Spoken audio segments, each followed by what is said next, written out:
తెలంగాణలోని రైతు రుణమాఫీ విషయంలో మంత్రులు ఒక మాట మాట్లాడుతున్నారు, ముఖ్యమంత్రి గారు ఒక మాట మాట్లాడుతున్నారు. అసలు రుణమాఫీ అనేది వర్తిస్తుందా, వర్తించదా? అలాగే అసలు రైతు భరోసా ఈ దసరా కానుకగా వస్తుందా రాదా అనేటువంటి విషయాల గురించి ఈ వీడియోలో తెలుసుకుందాం. అంతకంటే ముందు మీరు కనుక మన ఛానల్ ఇంకా సబ్స్క్రైబ్ చేయకపోతే వెంటనే సబ్స్క్రైబ్ చేసుకొని పక్కనటువంటి గంట సింబల్ నొక్కండి. తెలంగాణలో అధికారంలోకి వస్తే 2 లక్షల వరకు ఉన్నటువంటి రుణాలను మాఫీ చేస్తామని చెప్పినటువంటి కాంగ్రెస్ గవర్నమెంట్ ప్రస్తుతము 2 లక్షల వరకు ఉన్నటువంటి రుణాలను మాఫీ చేయకుండానే 2 లక్షల పైన ఉన్నటువంటి రుణాలను మాఫీ చేస్తామని చెప్తున్నాయి.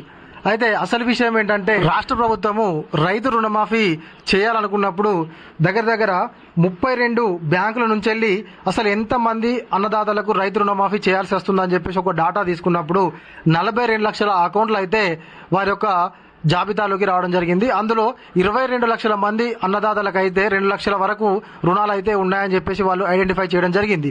అయితే ఈ 22 లక్షల మంది అన్నదాతలకు అయితే రైతు రుణమాఫీ జరిగిందా అంటే జరగలేదని చెప్తున్నాయి.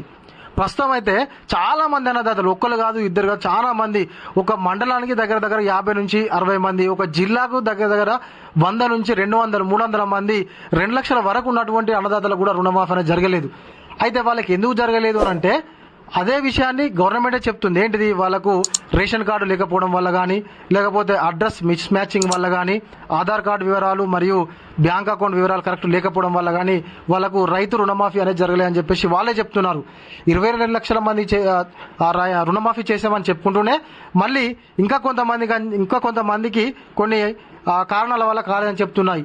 అయితే అసలు విషయం ఏంటంటే, మంత్రులేమో దసరా వరకు 2 లక్షల వరకు ఉన్నటువంటి రైతుల రుణాలను మాఫీ చేస్తాము, ఆ తర్వాత విడతల వారీగా 2 లక్షల పైన ఉన్నటువంటి రుణాలను మాఫీ చేస్తామని చెప్తుంటే, నిన్న తెలంగాణ ముఖ్యమంత్రి గారు ఏం చెప్పారంటే, 2 లక్షల వరకు ఉన్నటువంటి రుణాలు ఆల్రెడీ ఎప్పుడో మాఫీ అయిపోయినాయి, ఇక నుంచి ఇప్పుడు టోటల్గా 2 లక్షల పైన ఉన్నటువంటి రుణాలు మాఫీ చేస్తాము, అది కూడా 2 లక్షల పైన ఉన్నటువంటి మొత్తం బ్యాంకులో కడితే మాఫీ చేస్తామని చెప్తుంది. అంటే 2,50,000 ఉంటే 50,000 మీరు అకౌంట్లో బ్యాంకులో కట్టేస్తే 2 లక్షల వరకు మేము మాఫీ చేస్తామని చెప్తున్నారు. ఈ దసరా లోపు 2 లక్షల వరకు ఉన్నటువంటి రుణాలు మాఫీ చేస్తారా, లేక 2 లక్షల పైన ఉన్నటువంటి రుణాలు మాఫీ చేస్తారా అనేటువంటిది ఒక క్లారిటీ లేదు. ఎందుకు క్లారిటీ లేదు నేను అంటున్నానంటే, మంత్రులు ఒక మాట మాట్లాడుతున్నారు, ముఖ్యమంత్రి గారు ఒక మాట మాట్లాడుతున్నారు. అసలు వీళ్ళకే తెలియకపోతే ఇంకా అన్నదాతల్లో ఎంత ఆందోళన చెందుతారు. అన్నదాతలకు ఒక స్పష్టమైనటువంటి సమాధానాన్ని మీరు చెప్పండి. ఏంటి?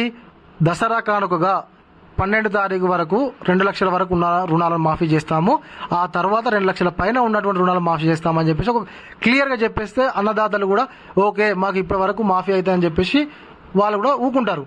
అంతేగాని రోజుకు ఒక మాట చెప్పడం వల్ల అన్నదాతలు కూడా లేనిపోని అపోహలతోని వాళ్ళు అసలు ఏది నిజం ఏది అబద్ధం అని చెప్పేసి నమ్మలేకపోతున్నారు. కాబట్టి ఒక స్పష్టమైన నిర్ణయం తీసుకొని అన్నదాతలకు ఎప్పటి వరకు మాఫీ చేస్తారనేటువంటిది రాష్ట్ర ప్రభుత్వం అయితే ఇంకా చెప్పాల్సి ఉంది. అన్నదాతలు అయితే ఎటువంటి ఆందోళన చెందకండి. ఖచ్చితంగా ప్రతి ఒక్క రైతుకు రుణమాఫీ జరిగేంత వరకు ప్రభుత్వంతో కొట్లాడి మన యొక్క రుణాలను మాఫీ చేపించుకుందాం. ఇది మన వీడియో. ఈ వీడియో కనుక మీకు నచ్చినట్లయితే ఒక లైక్ చేయండి, కామెంట్ చేయండి. ఇంకా మీలో ఎవరైనా మన ఛానల్ సబ్స్క్రైబ్ చేయకపోతే వెంటనే సబ్స్క్రైబ్ చేసుకొని పక్కన నుండి గంట సింబల్ నొక్కండి. Thank you friends.